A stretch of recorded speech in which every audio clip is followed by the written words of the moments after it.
Everybody, it's me again, Russ Shaw, coming at you from SeaTac, Washington, with another dash cam session.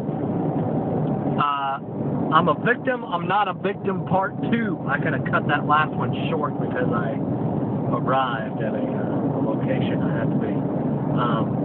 But I wanted to continue with that message. I get victim, right? I mean, again, I'm a victim of childhood sexual assault, right? That happened to me as a kid. A lot of other jacked up stuff happened. I didn't have the best family background, stuff like that. There's a lot of energy and weight and really what could be called equity when it comes to being a victim, right?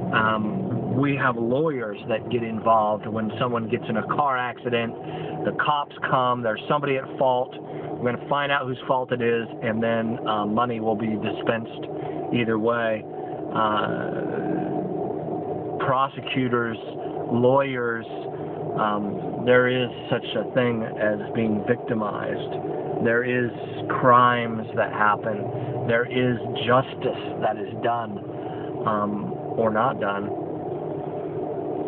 When it comes to something that happened like that in your childhood, for example, you have a choice to, and again, there's a lot of therapists, there's a lot of people who would take your money and they will bolster your victim status, right? They will say how it's not fair, how you're a survivor. You're not a victim, you're a survivor, and just kind of make it a little plastic there, right?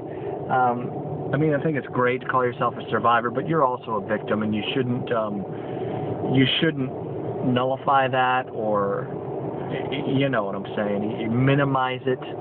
You need to work through it. You need to find out the lessons that you've learned. You need to find out the ways you relate, the ways you think, the trust issues that you may have because of your past.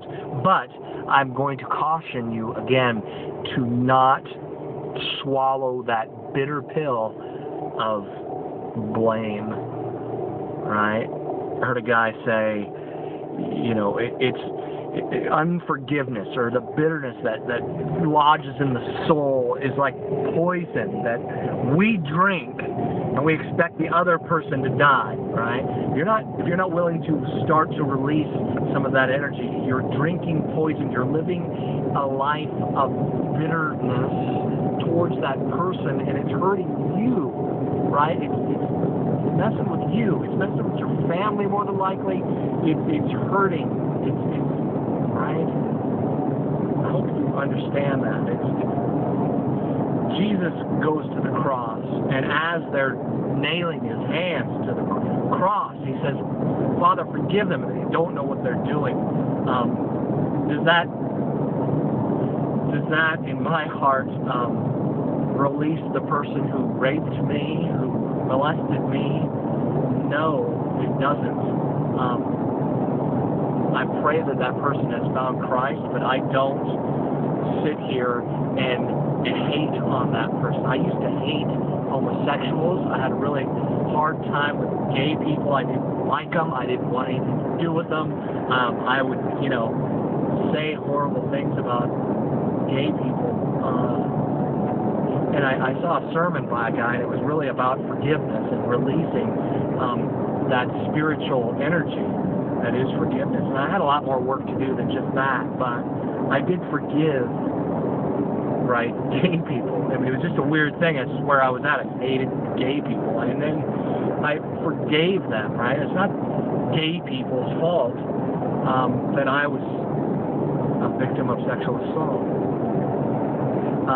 But, again, there is evil that gets in the heart of a person.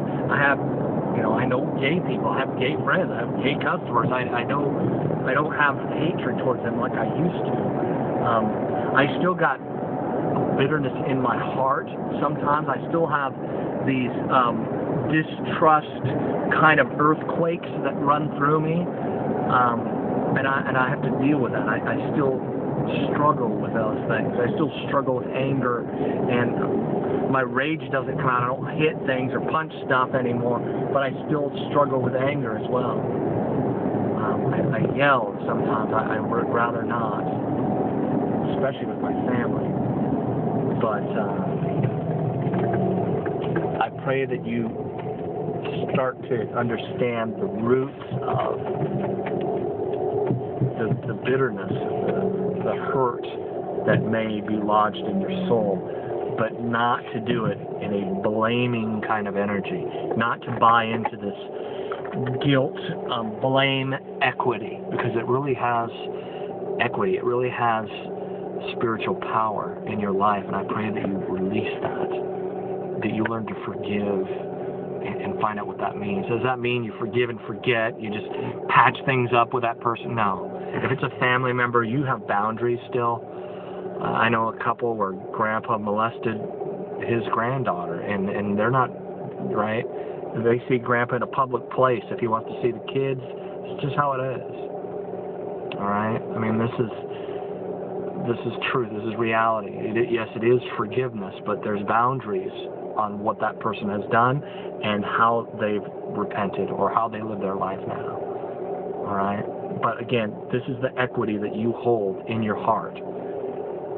Is it blame? Is it a bitter pill, like a radioactive sickness in your heart? I pray you can release that. I pray you don't stay a victim. I pray that you work through that.